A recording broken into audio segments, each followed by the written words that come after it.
15 కోట్ల రూపాయల వ్యయంతో పేద విద్యార్థుల కోసం సరస్వతి నిలయంగా విఆర్ హై స్కూల్ ని ఆధునీకరిస్తున్నామని మంత్రి నారాయణ తెలిపారు.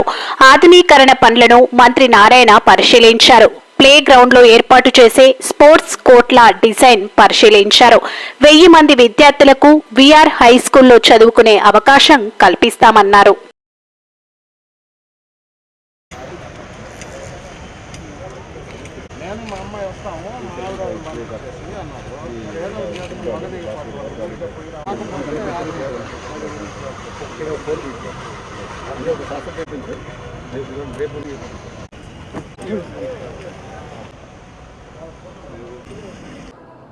భారతదేశంలో దాదాపు అన్ని రాష్ట్రాల్లో ఈ మంత్రి రాకముందు అనేక ఇన్స్టిట్యూషన్స్ని నెలకొల్పడం జరిగింది. ఆ నేపథ్యంలో 2014-19లో మున్సిపల్ శాఖ మంత్రిగా ఉన్నప్పుడు నా ఆధ్వర్యంలో 2000 మున్సిపల్ స్కూల్స్ ఉన్నాయి. వాటన్నిటి కూడా ఫౌండేషన్ కోర్స్ అని స్టార్ట్ చేశాను. ఆ పిల్లల ఆనందానికి అద్దరు లేదు, ఆ టీచర్ల ఆనందానికి కూడా అద్దరు లేదు, ఆ హెడ్ మాస్టర్లు. అలా జరిగింది. అయితే గత ప్రభుత్వం నిర్విరామం చేసి అన్నీ వదిలేసింది. ఇదే క్యాంపస్లో ఫస్ట్ ఫ్లోర్లో 300 మంది పిల్లలకి, ఇంటర్మీడియట్ పిల్లలకి హై క్వాలిటీ ఆఫ్ ఎడ్యుకేషన్ ఇవ్వాలని నారాయణ ఇన్స్టిట్యూషన్స్ నుంచి స్టాఫ్ని ఇచ్చి ప్రతి నెల 6 లక్షల రూపాయల జీతం పే చేస్తూ ఐఐటి నీట్ చెప్పించాం. బ్రహ్మాండంగా ర్యాంకులు తెచ్చుకున్నారు. ఎక్కడికైనా పోతే వాళ్ళు వచ్చి కాలేజీ పెడతారు, సార్ మీ దయ వల్ల ఈరోజు మేము ఐఐటీలో సెలెక్ట్ అయ్యి ఈ కంపెనీలో చేస్తాం, ఆ కంపెనీలో చేస్తాం. అలాంటి కాలేజీ స్కూలు మొత్తం మూసేశారు. ప్రజలకు పరిపాలన ఇవ్వాలా, ప్రజా పరిపాలన అనేది లేదు గత ప్రభుత్వానికి. ఆర్థిక వ్యవస్థను ఎలా నడపాలో కూడా తెలియదు. ఒక చిన్న కుటుంబంలో 10,000 రూపాయలు జీతం వచ్చే కుటుంబంలో భార్యాభర్త ఆలోచిస్తారు. అద్దె ఎంత పోతుంది, కరెంటు బిల్లు ఎంత పోతుంది, పిల్లల చదువు ఎంత, గుడ్డలు ఎంత, తిండికి ఎంత, తిండిలో కూడా పాలకి ఎంత, ప్రొవిజన్స్కి ఎంత అని.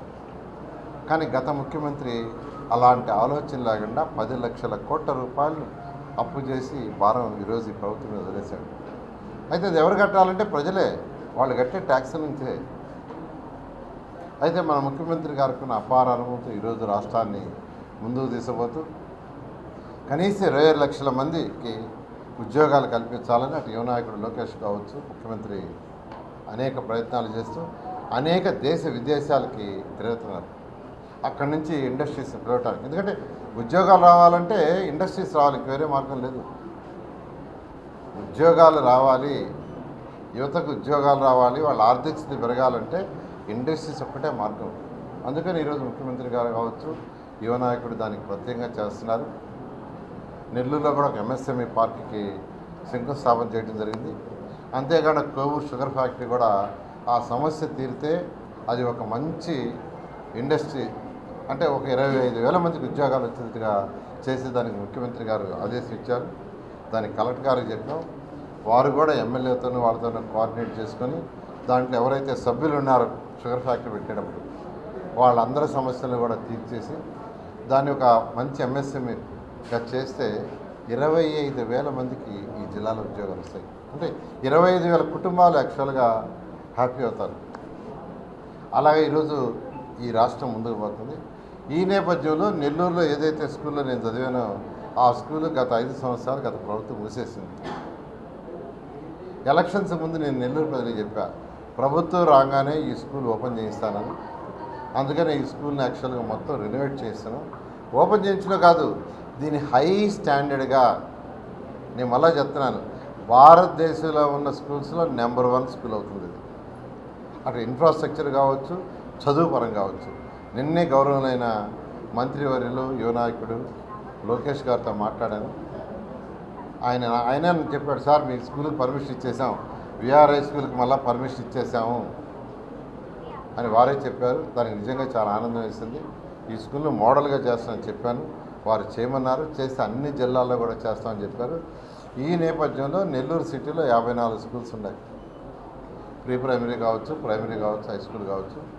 అన్ని స్కూల్స్ని రాబోయే 5 సంవత్సరాల లోపల ఇదే విధంగా చేయాలనేది నా కళని ఖచ్చితంగా నెరవేరుస్తాను. ఆల్రెడీ ఏదైతే మోడల్ స్కూల్ అని గుంటబడి స్కూల్ అంటారు, దానికి డిఎస్ఆర్ అనే కంపెనీ, ఈ స్కూల్కి అయితే ఎన్సీసీ వాళ్ళు సపోర్ట్ తీసుకున్నాం. వాళ్ళే రెనోవేట్ చేస్తున్నారు. ఆ స్కూల్ని డిఎస్ఆర్ అనే ఒక కంపెనీ నెల్లూరు నుంచే పోయారు. వాళ్ళతో మాట్లాడాను. వాళ్ళు మనం పిలిపించాను. ఈ స్కూల్ కూడా చూపించారు. కమిషనర్ కాదు, నేనే చెప్పాను వాళ్ళు వస్తారు ఈ స్కూల్ చూపించమంటే వాళ్ళు ఈ స్కూల్ చూడంగానే వెంటనే మేము కూడా ఒక స్కూల్ తీసుకొని చేస్తామన్నారు. ఆ యొక్క స్కూల్ తీసుకొని చూపించారు కమిషనర్ గారు. దాన్ని వాళ్ళు అడాప్ట్ చేసుకుంటున్నారు. అలా అడాప్ట్ చేసుకున్నందుకు వారికి కూడా ప్రత్యేకంగా డిఎస్ఆర్ మేనేజ్మెంట్కి ప్రత్యేకంగా సుధాకర్ రెడ్డి గారితో నేను మాట్లాడింది. సుధాకర్ రెడ్డి గారికి ప్రత్యేకంగా మీడియా తరఫున ధన్యవాదాలు తెలియజేస్తున్నాను. అదేవిధంగా అనేక మంది నెల్లూరులో చదివి ఉన్నత చదివిన వాళ్ళందరినీ కాంటాక్ట్ చేస్తున్నాం. ప్రతి ఒక్కరు చేసి ఒక్కొక్క స్కూల్ ఒక్కొక్కరు మ్యాప్ చేసి P4 ప్రోగ్రామ్ సీఎం గారు ఏదైతే P4 అనే ప్రోగ్రాం తెచ్చారో అంటే రాష్ట్రంలో డెవలప్ అయిన టాప్ 10% అన్ని విధాలా డెవలప్ అయినాడు, ఆర్థికంగా కావచ్చు అన్ని విధాలుగా. బాటంలో ఉన్న 20% మ్యాప్ చేసుకొని వాళ్ళకి మెంటరింగ్ చేసే సిస్టమ్. ఆ నేపథ్యంలో ఈ స్కూల్కి మా యొక్క శరణి మా డాటర్ యాక్చువల్ ఒక 20 మందిని మ్యాప్ చేసుకున్నది. సింధురా కూడా ఒక 20 మందిని మ్యాప్ చేసుకున్నది. మా యొక్క అల్లుడు కూడా మ్యాప్ చేసుకుంటున్నారు. ఈ నేపథ్యంలో P4 నేపథ్యంలో మా పాపకి చెప్పారు ఈ స్కూల్కి కావాల్సిన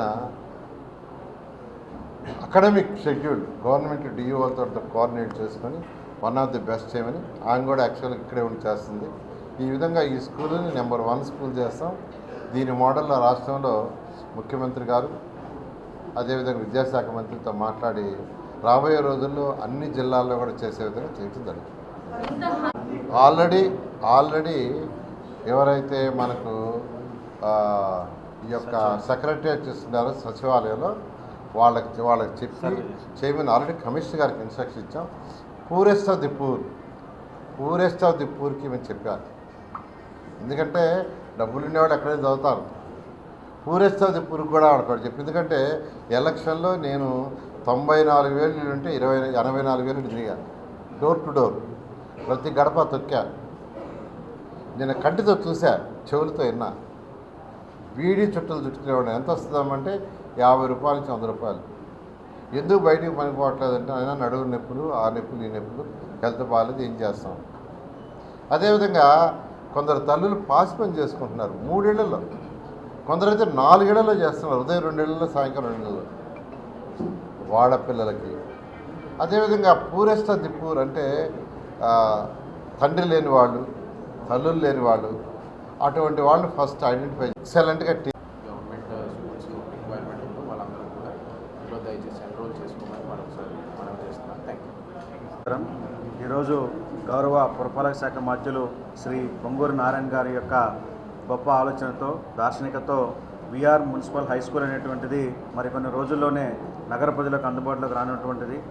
దశాబ్దాల చరిత్ర కలిగినటువంటి విఆర్ హై స్కూల్ అనేటువంటిది కొంతకాలంగా మూతపడినప్పటికీ వారు ఎన్సీసీ వారి సహకారంతో, అదేవిధంగా మున్సిపల్ కార్పొరేషన్ సహకారంతో, మరి ఈ విద్యా సంస్థలకు డైరెక్టర్ మరియు స్పెషల్ ఆఫీసర్ అయినటువంటి జేసీ గారి సహకారంతో దీన్ని చాలా త్వరగా పూర్తి చేయడం జరిగింది.